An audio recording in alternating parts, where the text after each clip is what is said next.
Olá, tudo bem? Meu nome é Biratã e a partir de hoje vamos começar uma série de estudos a respeito de escatologia para principiantes. Quero dizer para você que nós vamos procurar falar de todos os temas escatológicos de Gênesis a Apocalipse, porque a escatologia é uma ciência que não se limita apenas a Apocalipse. Muitas pessoas consideram que escatologia está vinculado ao livro de Apocalipse. Não, o livro de Apocalipse está vinculado à matéria escatologia. Você vai ver que a escatologia está em quase todas as páginas da Bíblia Sagrada, quer de forma figurada, de forma poética, de forma literal. Escatologia é um assunto que vai englobar quase todas as páginas das Escrituras Sagradas. Detalhe importante, nós vamos ver aqui, eu creio que esse estudo leve pelo menos uns 3 meses, porque nós vamos ver todas as situações passo a passo, só que de uma forma bem resumida. Por quê? Eu observo que às vezes a pessoa vai falar de um tema de escatologia e ele gasta 10 páginas escrevendo sobre o tema, muito bem escritos, bem profundo, com muito conhecimento, mas as pessoas acabam de ler, a maioria delas, e não conseguem assimilar de fato o que elas leram. Elas leem, acham interessante, mas elas não conseguem explicar depois o que é aquele tópico. Por exemplo, vamos falar aqui do dispensacionalismo. Muitas pessoas ouvem falar de dispensacionalismo, mas se você pergunta o que é dispensacionalismo, a pessoa não sabe te dizer o que é. Ela pensa assim, não, vai acontecer dispensacionalismo, mas ela não sabe te explicar o que é. Então, aqui em escatologia para iniciantes, nós vamos aprender sobre todas essas coisas de uma forma que você consiga aprender e passar para outra pessoa informação. Muitos pregadores, quando estão pregando, falam assim, olha, o dispensacionalismo aqui, que acontece, mas você pergunta, o que é dispensacionalismo? Ele fala, não, eu sei te dizer, eu sei te explicar o que é, eu sei falar aqui o que é. Ele não sabe o que é dispensacionalismo, certo? E nós vamos aprender aqui sobre todos esses assuntos bem complicados de uma forma simples, para enriquecer os seus sermões, para, melhor ainda, enriquecer o seu conhecimento, ampliar o seu conhecimento na área de escatologia, que na minha opinião hoje é o tema que mais deveria estar sendo pregado após a mensagem da cruz. As pessoas estão gastando muito tempo pregando sobre prosperidade, quebra de maldições, sobre uma série de coisas relacionadas a sentimentos, a isso e aquilo. Estão esquecendo que nós estamos nos últimos dias e as pessoas não estão sabendo como se comportar nos últimos dias.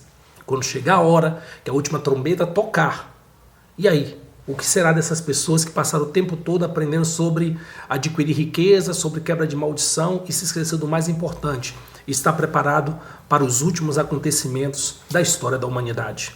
Meu nome é Biratã e eu vou estar com você aqui todos os dias falando a respeito de escatologia, ok? Queridos, o curso é completamente gratuito, não vou te cobrar nada. Estou deixando aqui para você aqui o número de Pix.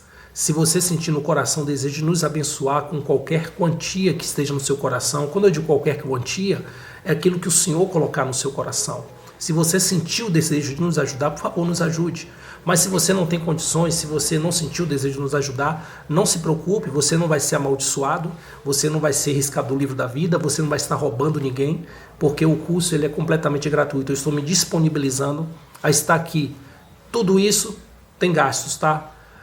Estudo, preparo, apostilas, sabe, muitas horas do meu dia e da noite que às vezes eu abro mão para poder estar estudando, me preparando. Muitos vídeos baixados para assistir, para entender melhor sobre certos temas, para passar de uma forma fácil para você.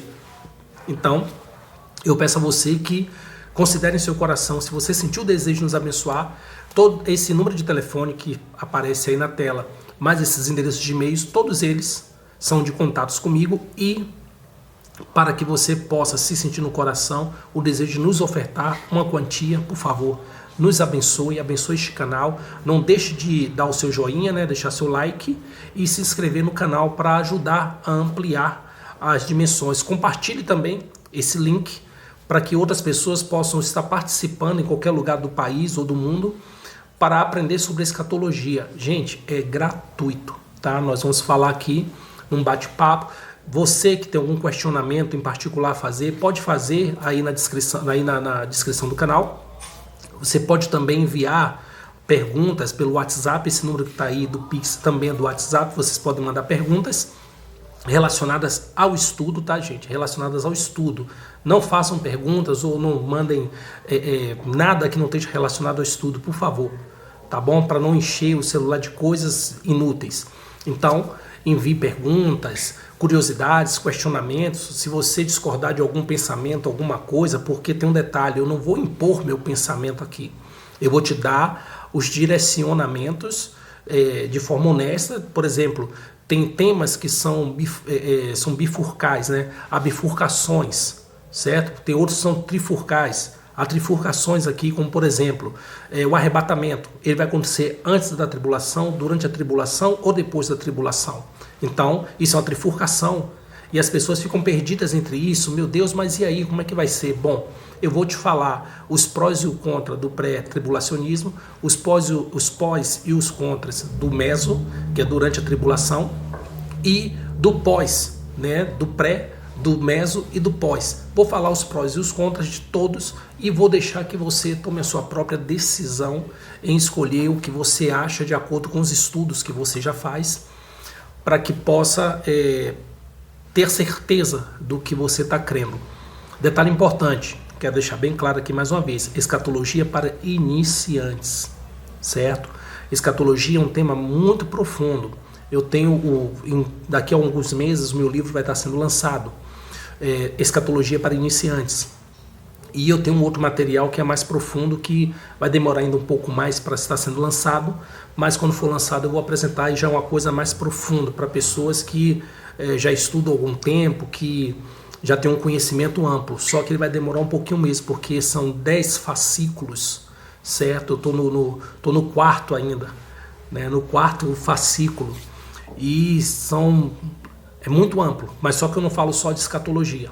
Eu falo da criação até Apocalipse. Então eu falo de vários temas: a história da igreja, a história de Israel, falo de teologia sistemática, falo de uma série de coisas, direcionamentos, sabe? Isso aí vai demorar um pouco, mas quando sair eu vou estar apresentando para vocês. Eu espero que até lá estejamos juntos aqui, estudando escatologia ou quem sabe outra matéria, porque eu quero que assim que nós terminemos o assunto escatologia, nós vamos para criação, para Gênesis. Engraçado, né? Vamos começar de trás para frente. Vamos falar do fim para falar do começo. Mas você vai entender posteriormente por que é importante começar falando de escatologia, da história das últimas coisas, da ciência das últimas coisas, para depois falar da criação, ok? Então, se puder contribuir, contribua conosco. O termo escatologia vem do grego scatos, que quer dizer últimos, mais o sufixo logia, que quer dizer conhecimento, ciência, doutrina. Dependendo da palavra, ela se encaixa em uma dessas formas. E aí vamos ter a soma de escatos, mais logia, escatologia, conhecimento das últimas coisas, doutrina das últimas coisas, ciência das últimas coisas, lógica das últimas coisas, ok?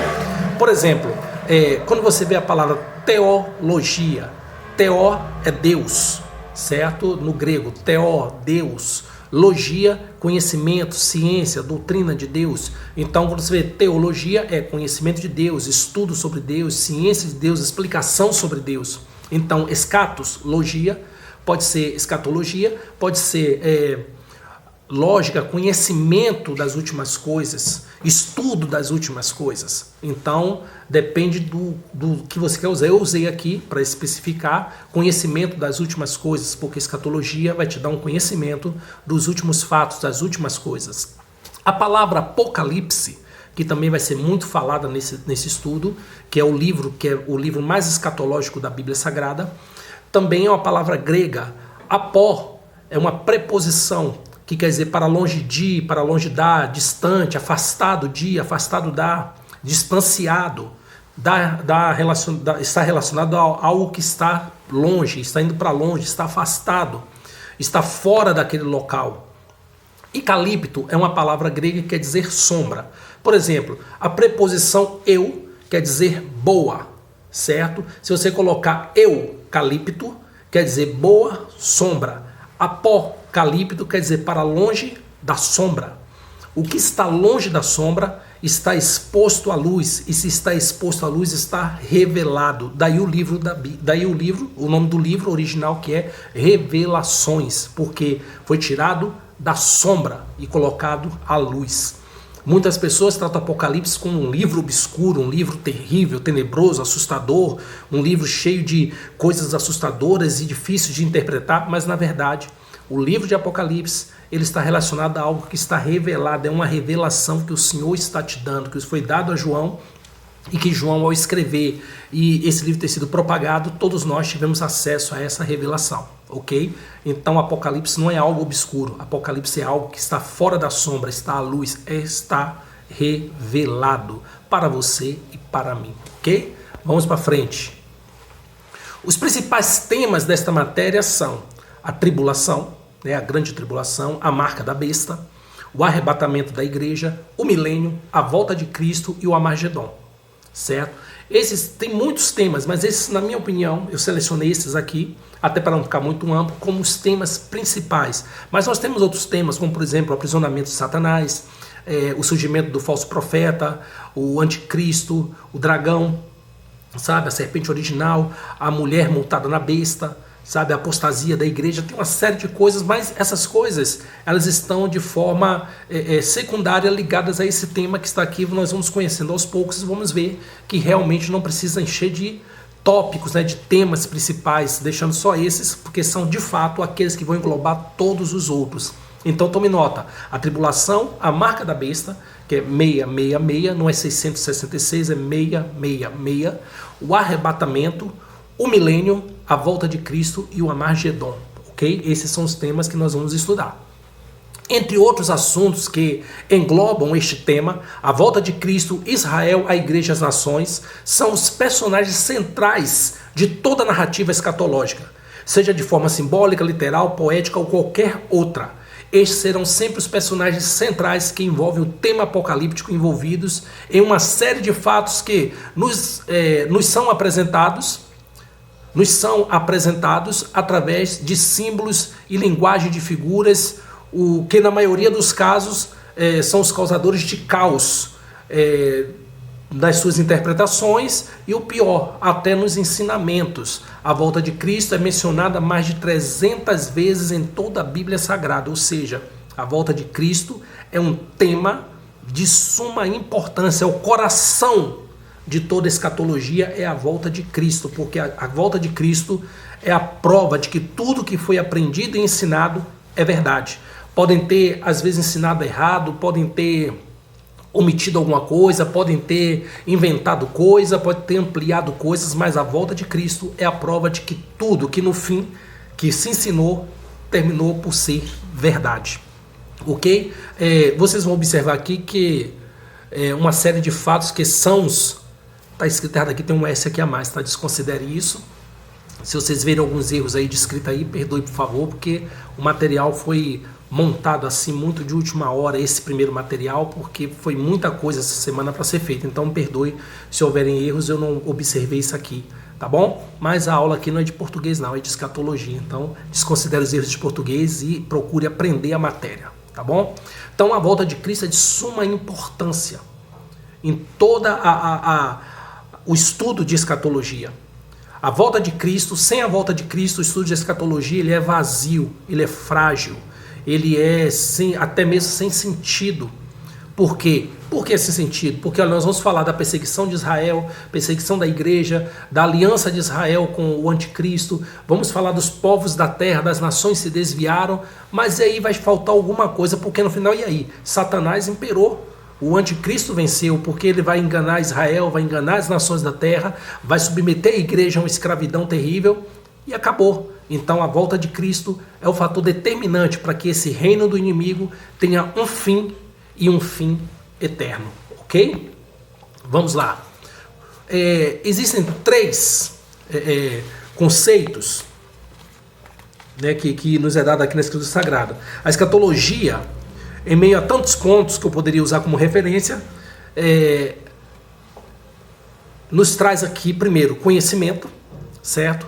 Que precisamos conhecer as profecias a respeito deste assunto, como por exemplo 1 Pedro 3,15, Você vai ler aí, certo? Na sua casa. Antes sacrificai ao Senhor Deus o vosso coração, e estáis sempre preparados para responder com mansidão e temor a qualquer que vos pedir a razão da esperança que há em vós. Olha só que interessante. Leia aí na sua casa, está na sua versão que está escrito. Antes, Pedro falando, antes, santificai ao Senhor Deus em vossos corações. E estáis sempre preparados para responder, ou seja, conhecimento. Você tem que ter conhecimento para estar preparado para responder com mansidão. Não é para brigar não, com mansidão e temor. Ou você vai responder com mansidão e temor no Senhor, que é o princípio da sabedoria. A qualquer que vos pedir a razão da esperança que há em vós. Se alguém falar assim, por que você espera a volta de Cristo? Por que você acredita que ele vai voltar? Você tem que estar preparado para responder com mansidão, ou seja, sem briga, sem perder a cabeça, sem desesperar, porque pessoas que perdem a cabeça ao responder algo, elas não têm conhecimento. Então tenha conhecimento para você não precisar xingar ninguém, bater porta na cara de testemunho de Jeová, falar que adventista é do diabo, fazer um monte de loucura, porque isso é argumento de quem não tem conhecimento. Se você tiver conhecimento, você vai aprender a responder com respeito, com mansidão e com entendimento. E tendo entendimento, irmãos, quem vai questionar você? Vão tentar até inventar alguma coisa, mas se você tiver conhecimento, você vai abrir a Bíblia e vai dar a resposta correta. Quer ver um exemplo? Há muito tempo atrás, eu estava numa loja evangélica, eu trabalhava numa loja, eu era sócio de uma lojinha evangélica, chamada Leão de Judá. E chegou um casal de testemunhas de Jeová. A moça entrou calada, mas o rapaz, né, o senhor, o esposo dela, entrou assim olhando e zombando das coisas que ele via. Os CDs, os livros, o cartaz, as coisas escritas na parede. Eu tinha um calendário na parede, ficava atrás de mim, que era dos países na época, dos países da janela 1040, que nós orávamos por esses países todos os dias e quem entrava eu pedia oração. Aí as pessoas achavam interessante, anotavam, era um meio de contribuir com a obra missionária na época, no início foi em 2005 isso. Ainda se falava em janela 1040 nesse período. E ele entrou e falou, o que é isso aí? Eu falei, é um calendário de oração pelos países perseguidos, tal, onde o evangelho não pode entrar. Ele, interessante isso, gostei, achei que bom. Aí ele começou aqui, essa loja evangélica, loja Leão de Judá, Bíblia, hino tocando, folhetinho, só tinham coisas evangélicas na loja. Ele fez essa pergunta. Então já pensei, ele vai fazer uma gracinha. E fiquei de boa. Eu falei, sim, a loja é evangélica. Ele falou assim, aqui, vocês evangélicos acreditam num Deus de 3 cabeças? Eu falei assim, olha irmão, isso aí é mitologia grega. Eu não acredito num Deus de 3 cabeças. Entendeu? Ele falou, então tem 2 deuses no céu. Eu falei, não, de forma nenhuma. Tem só um Deus, nós somos monoteístas. Só existe um Deus. Mas vocês falam que Jesus é Deus? Eu falei assim, olha, então vamos lá. A Bíblia fala que todo poder foi dado no céu e na terra, que ele e o Pai é um só. E aí, o que é que você me diz? Ele é Deus ou não é? Ele falou assim, não, ele é um Deus menor. Eu falei, então tá bom. Então é você que está dizendo que tem 2 deuses no céu. Eu acredito em um só. Você está falando que tem um Deus maior e um Deus menor. Então se tem um Deus maior e um menor, tem 2 deuses no céu. Aí ele falou assim, não é bem assim não. Então, eu falei assim, expliquei para ele, olha só. Isso chama, ele falou assim, vocês falam desse negócio de trindade, essa palavra nem está na Bíblia, muitas palavras não estão na Bíblia, certo? Muitas palavras não estão na Bíblia, mas isso é uma palavra que foi encontrada para poder facilitar o entendimento de um aspecto existente, explicando para ele. E ele falou assim, mas isso aí é errado. Eu falei assim, então vamos lá. Quantos senados nós temos no Brasil? Ele falou, nós temos um senado. Eu falei, mas tem muitos senadores? É um senado com muitos senadores. Então, denota que Deus não é nome, Deus é título. Deus é um título dado a uma figura ou várias figuras que englobam aquele ser chamado Deus. Eu expliquei para ele, olha só, a Bíblia fala do Pai, do Filho e do Espírito Santo. E ele falou, não, mas o Espírito Santo não é uma pessoa, vocês falam que a pessoa, o Espírito Santo é uma energia ativa. Eu falei, então, engraçado, porque a Bíblia, Jesus falou assim, olha, eu irei, e se eu for, enviarei o Consolador, e esse falará não de si, mas daquilo que ouviu. Ou seja, se ele ouve, ele é uma pessoa, ele não vai falar do que ele pensa, ele não falará de si mesmo, mas daquilo que ouviu do Pai. Lá em João 16, expliquei para ele, a Bíblia fala que, a Sagrada Escritura fala que o Espírito Santo tem sentimento. O que é que ele fala? Não entristeçais o Espírito Santo de Deus. A Bíblia fala que ele intercede com gemidos inexprimíveis. Ele intercede por nós com gemidos, ou seja, com sentimento. Então, só aqui nós denotamos que o Espírito Santo não é uma energia ativa, é uma pessoa. E ele falou assim, não, isso aí não explica não, tem que fazer um estudo mais profundo. E aí eu falei assim, vamos lá. Ela é sua esposa? Ele falou, vocês são uma só carne? Ele falou, somos. Como vocês podem ser uma só carne se vocês são duas pessoas? Então, a mesma coisa é o Pai, o Filho e o Espírito Santo. São três pessoas, mas Deus é um só. Deus é título. As pessoas não conseguem entender isso. Deus não é pessoa, é título dado a três pessoas. Até então que nós conhecemos são três pessoas: Pai, Filho e Espírito Santo. Essa é a explicação da Trindade, da doutrina da Trindade. Você não é obrigado a crer nela, certo? Você não é obrigado a crer em nada que você não queira crer ou que você não consiga entender. Mas é necessário você entender uma coisa, que se você não tem, certo, uma explicação plausível para derrubar uma tese, a tese de alguém, é melhor você ficar calado, porque um tolo calado passa por sábio. Então eu falei para ele, abra sua Bíblia em 1 João, capítulo 5, versículo 7. E ele abriu e estava escrito, porque três são que testificam no céu, o Pai, a Palavra e o Espírito, e estes três são um. Certo? Estes três são. Não tá, estes três é um. Não. Se dissessem, e estes três é um, você poderia compreender que o Pai, o Filho e o Espírito Santo é a mesma pessoa em três papéis diferentes, mas a Bíblia fala, e estes três são. Está no plural, são um. Certo?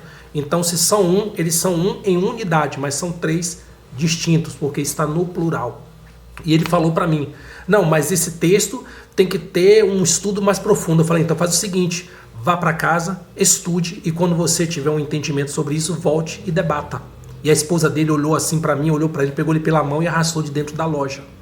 Então, gente, se eu não tivesse o mínimo possível de conhecimento sobre um assunto que eu creio, porque o assunto que eu creio, isso é particular, se eu não tivesse conhecimento sobre este assunto, ele conseguiria me convencer, me deixar envergonhado ou terminaria em briga, em discussão, porque o diabo levou ele lá dentro exatamente para isso. Não estou dizendo que o testemunho de Jeová é a arte do diabo, é a religião do diabo, não. Mas Satanás levou ele lá dentro exatamente para isso, para tentar roubar minha bênção. Mas Jesus venceu Satanás na tentação do deserto com conhecimento. Satanás veio com conhecimento da palavra e Jesus venceu ele também no conhecimento da palavra. Aquele homem entrou lá na loja com conhecimento da palavra, mas do ponto de vista dele, e chegou lá para tentar deturpar o meu ponto de vista e saiu envergonhado. Então, o que acontece? Conhecimento é um dos itens mais importantes para você estudar escatologia, saber sobre escatologia para se defender no futuro. Certo? Segundo, consolo. Nos traz consolos, esse sentimento de consolo que escatologia nos traz. Por exemplo, 1 Tessalonicenses 4, 16, 17 e 18. Tá assim, porque o mesmo Senhor descerá do céu com alarido e com voz de arcanjo e com a trombeta de Deus, certo? Ou com a voz de Deus ou com a trombeta do céu, e os que morreram em Cristo ressuscitarão primeiro. Depois nós, que ficarmos vivos, seremos arrebatados juntamente com eles nas nuvens, a encontrar o Messias nos ares. E assim estaremos sempre com o Senhor.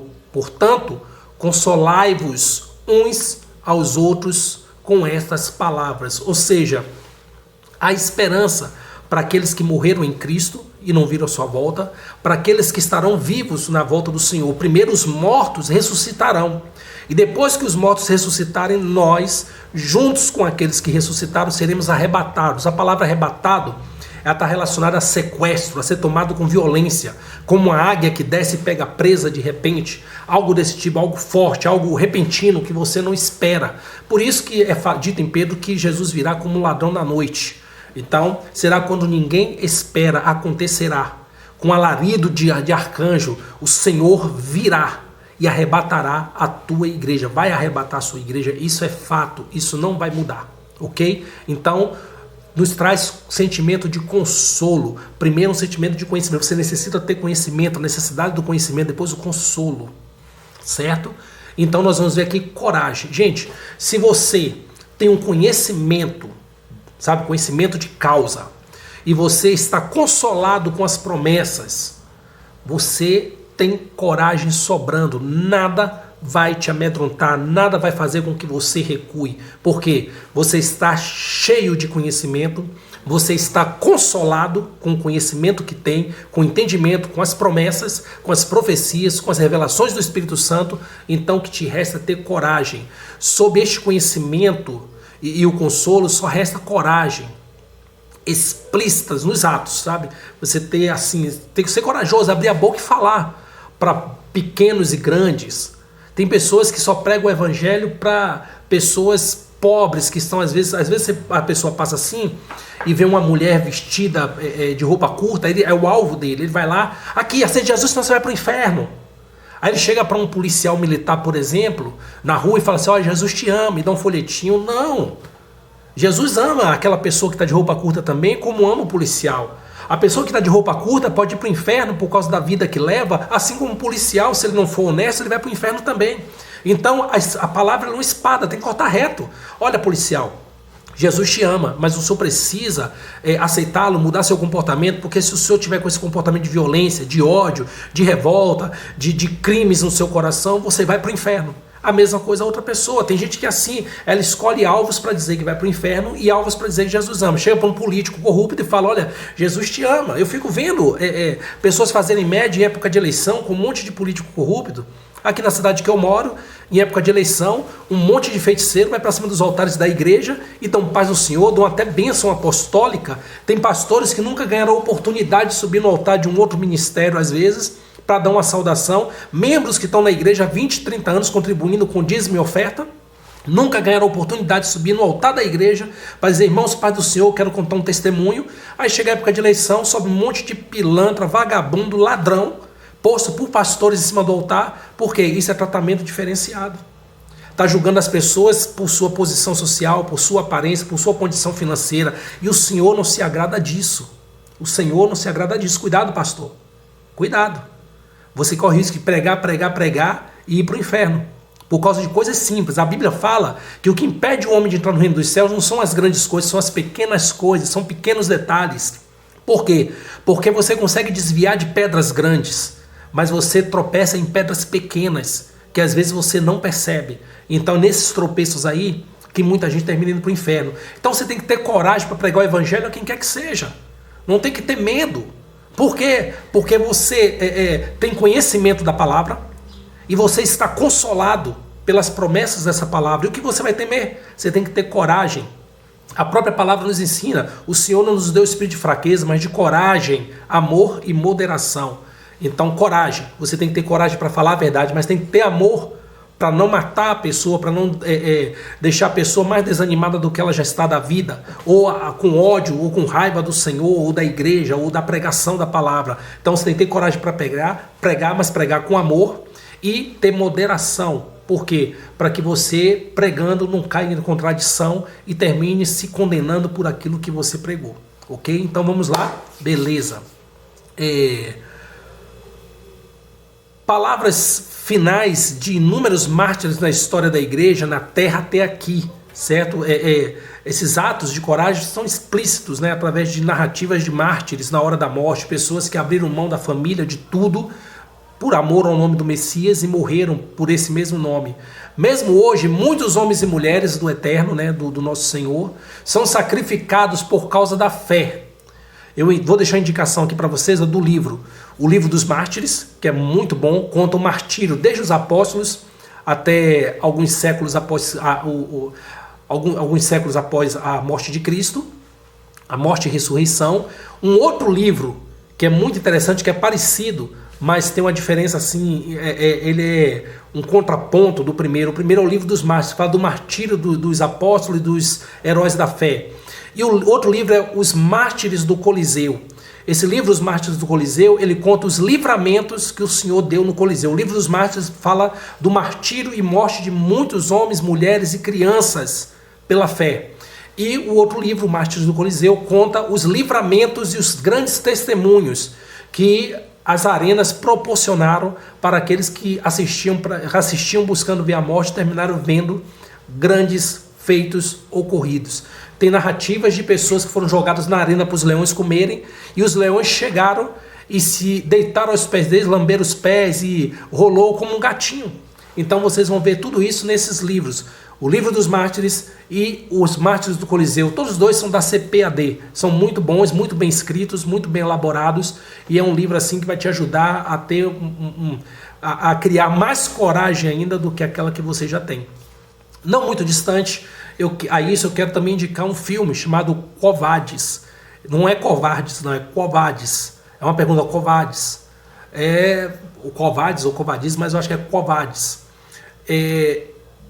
Assista o primeiro, que foi feito em 1951, que tem um novo aí chamado Covades, que é de 2000 e pouco, é uma porcaria, né? Assim, conta a mesma história, mas é ridículo. Esse Covades, ele é ótimo. Vai contar a história do início da perseguição, 60 depois de Cristo, 60 a 62 depois de Cristo, iniciada pelo imperador Nero. E vocês vão ter a oportunidade de ver o martírio de alguns cristãos, como aconteceu, a perseguição. O filme é um romance. Mas esse romance ocorre dentro do contexto da história da igreja primitiva, da primeira igreja, a igreja do primeiro século, a igreja dos verdadeiros heróis da fé, ali daquele período ali, gente. Então, é um filme muito bom, Covades. Depois eu vou deixar um link na descrição desse filme para você baixar ele em português, porque a maioria para baixar está em inglês. Tem ele no YouTube também, mas é bem complicado, a imagem não é muito boa não, ok? Então, a palavra Covades é uma palavra grega que quer dizer para onde iremos, para onde irei, para onde irmos, onde vamos parar, sabe, algo do tipo. E esse filme vai mexer com a sua consciência cristã, ele é muito, muito lindo. Bom, a escatologia nos traz um conhecimento em 3 tempos, passado, presente e futuro. Certo? Por quê? Você vai ter um conhecimento do passado, é o que está escrito lá no passado, as profecias, os profetas, as promessas, a queda do homem, tudo isso está no passado.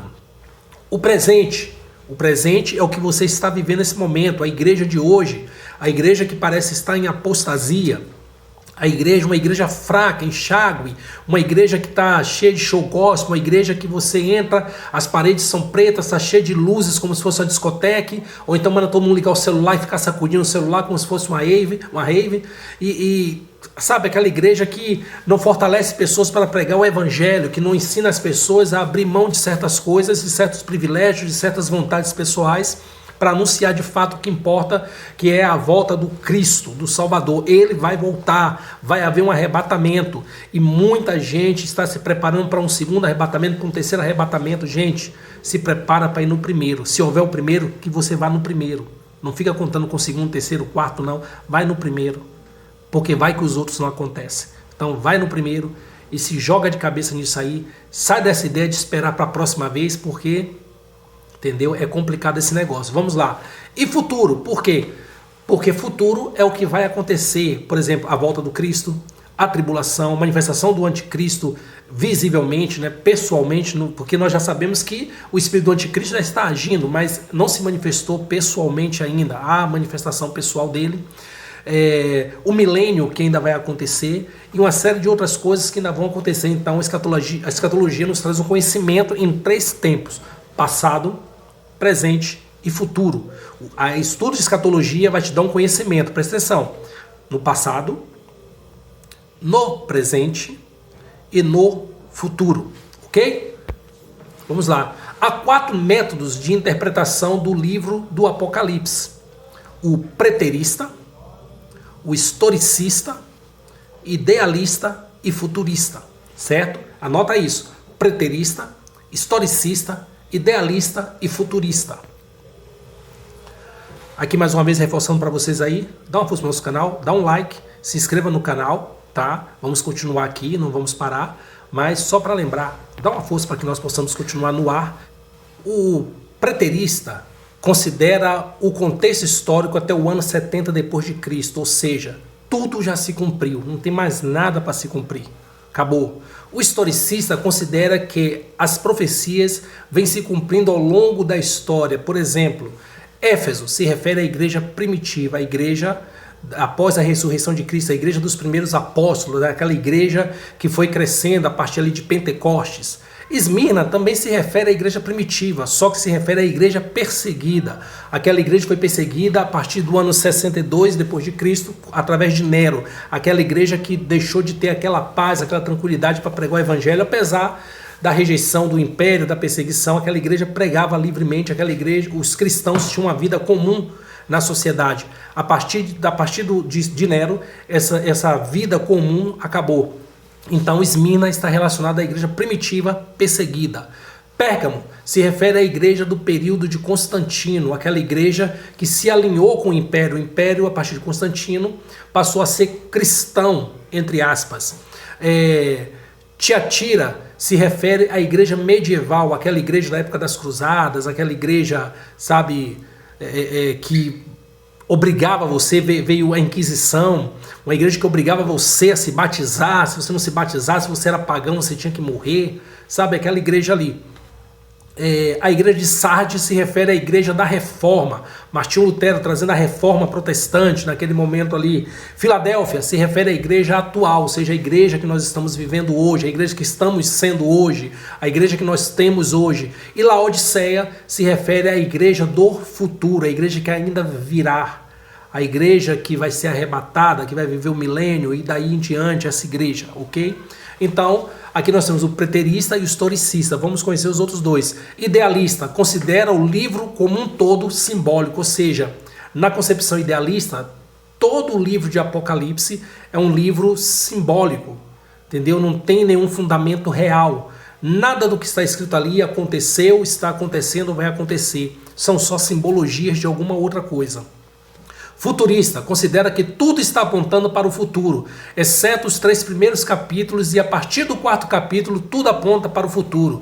Esse processo é conhecido como dispensacionalismo, ou seja, tudo está apontando para o futuro. Nada aconteceu, só os 3 primeiros capítulos. Do 4º capítulo em diante, tudo se trata de um futuro distante que ainda estará por vir, ok? Vamos lá. Dispensacionalismo. O que é dispensacionalismo? Vamos conhecer agora essa palavra que muitas pessoas falam por aí, se escreve, se faz vídeo, mas ninguém explica na verdade o que é. Bom, vamos lá. A dispensação seria um período em que o homem estaria tendo a sua obediência sob experimento, a sua obediência estaria sendo experimentada. Dispensação, então, seria o tempo determinado pelo Eterno para tratar com o homem durante determinado período de tempos ou eras. Ou seja, um período estabelecido segundo as pessoas que defendem o dispensacionalismo. O dispensacionalismo é um período em que o Senhor prepara para que o homem sofra certas coisas, passe por certas provações, por certas situações, para prepará-lo para o próximo período que virá. É como se o Senhor falasse: olha, eu vou te colocar nessa estufa aqui para você se aquecer bem, porque o frio vai acabar e vai haver um calor insuportável. Quando esse calor vir, você já foi preparado aqui na estufa para sofrer aquele calor do futuro. Ou vou te capacitar aqui para ter maturidade, porque no futuro, quando eu te entregar tal bênção, você vai saber administrá-la. Então, esses problemas que você enfrenta agora, na verdade, é preparando você ou a geração que virá após você para algo que eu vou entregar ou para algo que será sofrido no futuro. Mas é um preparo para todas as outras coisas que virão. Dispensacionalismo é mais ou menos isso: o Senhor preparando o homem para algo que virá após esse período que ele está vivendo, certo? Preparando a humanidade. Não é um homem, Deus não está me preparando para algo que daqui a 100 anos eu não vou estar vivo, mas Ele está preparando uma geração para viver em um tempo futuro, em algo que vai acontecer ainda, certo? Vamos lá. As dispensações estão divididas em 7 níveis. Primeiro, o período da inocência, que é o período da criação das pessoas até a queda. Esse período de dispensacionalismo, primeiro, a inocência, ele vai da criação do homem até a sua queda. Quando o homem cai, que acaba a inocência, aí nós vamos entrar no segundo dispensacionalismo, que é da consciência. Essa começa na queda do homem e termina no dilúvio. O homem passa a ter consciência do bem e do mal, e aí então vem o dilúvio, porque o homem se torna muito mal em sua natureza e o Senhor decide destruir a humanidade. Então vem o terceiro período de dispensacionalismo, que é o governo humano, Começa em Noé e acaba em Abrão, certo? Ou em Abraão. Deus destrói a humanidade e Noé começa a partir de sua família uma nova geração de pessoas da parte do Senhor. Então, quando chega o período de Abraão, encerra esse período e começa o período patriarcal, que vai de Abraão até Moisés. Esse período de patriarcal, porque Abraão é o patriarca, aí vem Isaac e vem Jacó, que de Jacó, que se tornou Israel, vem as tribos de Israel, as 12 tribos. Então, os três pais do povo de Israel é Abraão, Isaac e Jacó. Vocês vão ver em muitas passagens bíblicas do Senhor, as pessoas falam assim, o Deus de Abraão, de Isaac e Jacó, porque são os três patriarcas. Eles são os pais da nação de Israel. Abraão, que teve Isaac, Isaac que teve Jacó, teve Esaú e Jacó, mas Jacó foi separado. E Jacó, que após lá no vale de Jaboque, no val de Jaboque, não é vale, é val de Jaboque, ele teve um encontro ali com o Senhor, né, naquela teofania, e a partir dali o nome dele deixou de ser Jacó para ser Israel, que quer dizer aquele que luta com Deus. E a partir dali vieram as 12 tribos de Israel, então eles são os três patriarcas. O período patriarcal vai até Moisés, e Moisés entra o período da lei, entra o período dispensacionalista da lei. A lei vai de Moisés até o Messias, até o nascimento do Cristo, certo? E aí vem então o período que nós vivemos, que da dispensacionalismo que estamos vivendo, que é a graça. A graça é um momento dispensacionalista que nós estamos vivendo hoje, atualmente, estamos na graça.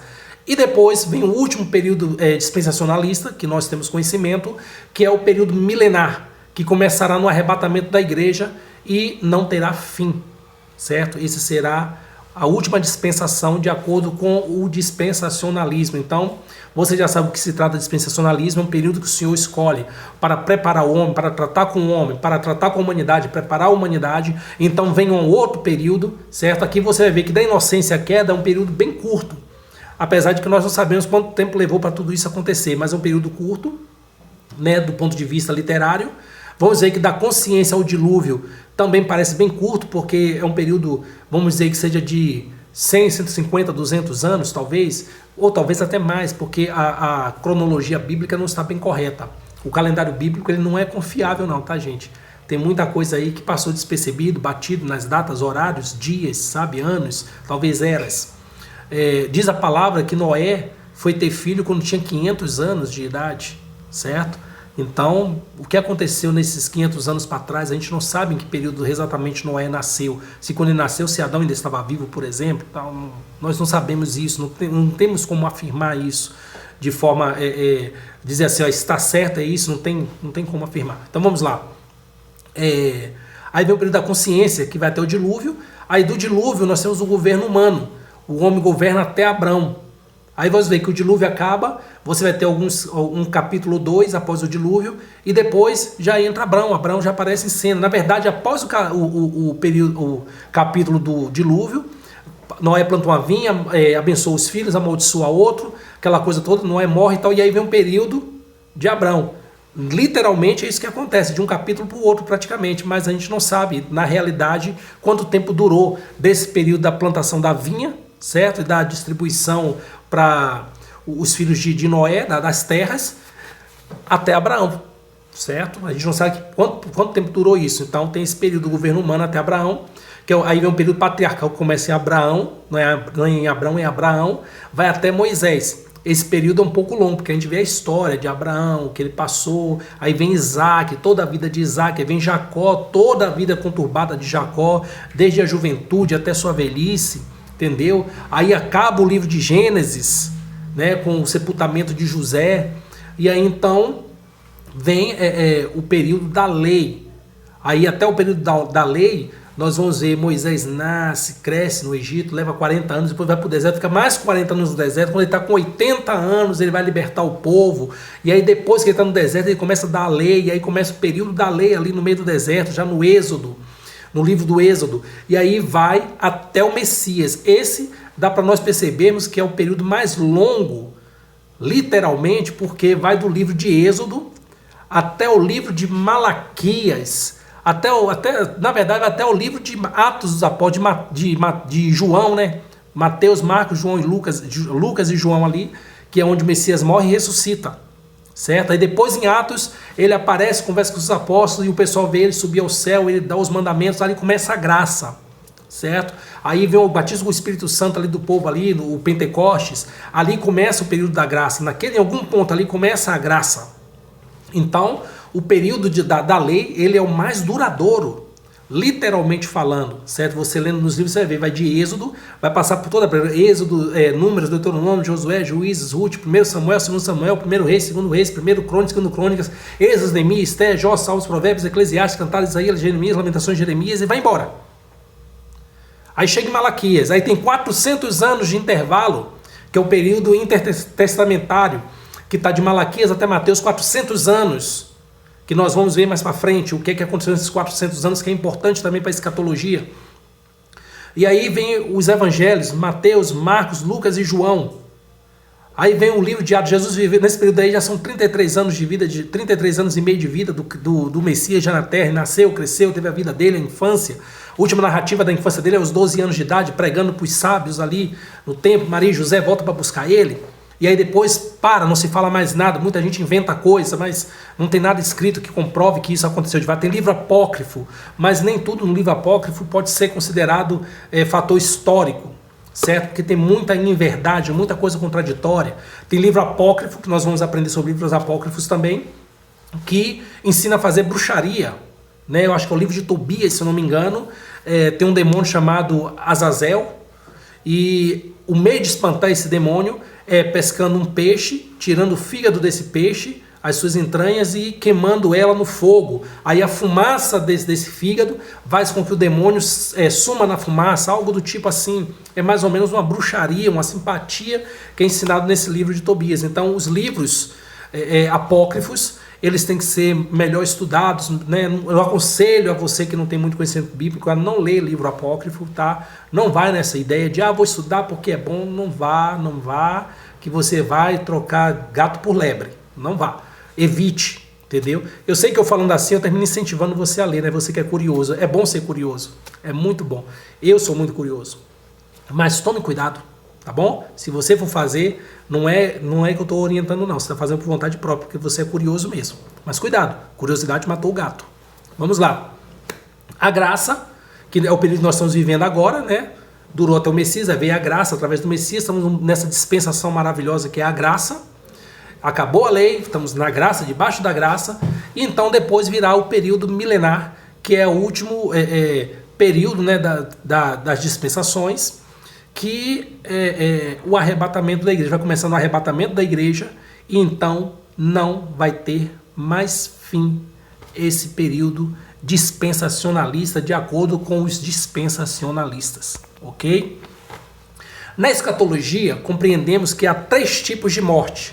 A morte física, que é consequência do pecado, 1 Tessalonicenses 5:23, a alma se separa do corpo, certo? Você morre fisicamente, a carne vai para o pó, o espírito volta para Deus que deu, certo?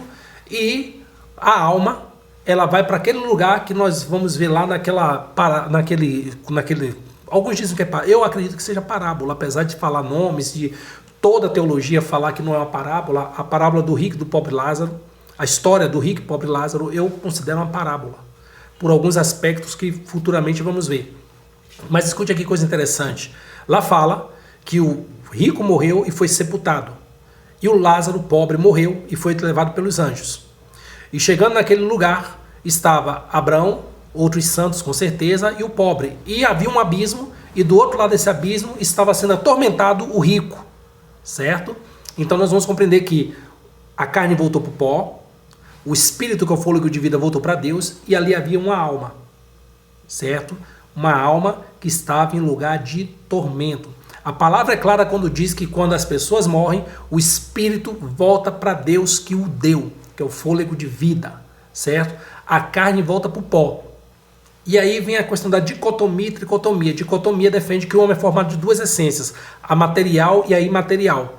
Já a tricotomia defende que o homem é formado de 3 essências. Ele é formado da parte material e 2 imateriais, que é o espírito, que é um que volta para Deus, e a alma, que é a sede da consciência, dos sentimentos, etc, etc e tal. É como se fosse um HD, certo? Que guarda toda a nossa história, sentimento e vontades, etc, etc e tal. Vamos lá. A segunda morte é a morte espiritual. Essa acontece quando o homem se afasta do Espírito do Pai. Quando o homem se afasta de Deus, quando o homem se afasta do Espírito Santo, ele tem uma morte espiritual. Nós vamos ver aqui em Efésios 2:1 e Apocalipse 3:1. Leia aí, por favor, estude, pegue as referências, gente, leia, por favor. A morte eterna, que também é conhecida como a segunda morte.